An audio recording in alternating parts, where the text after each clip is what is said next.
Today I will share a few tips and tricks to solve and to crack your Quantitative Aptitude for CUET exam.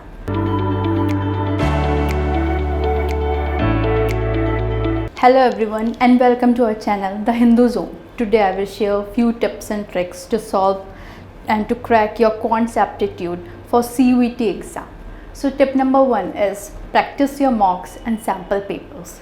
Don't run away from your mocks and keep doing your practice on a daily basis. It will boost your confidence.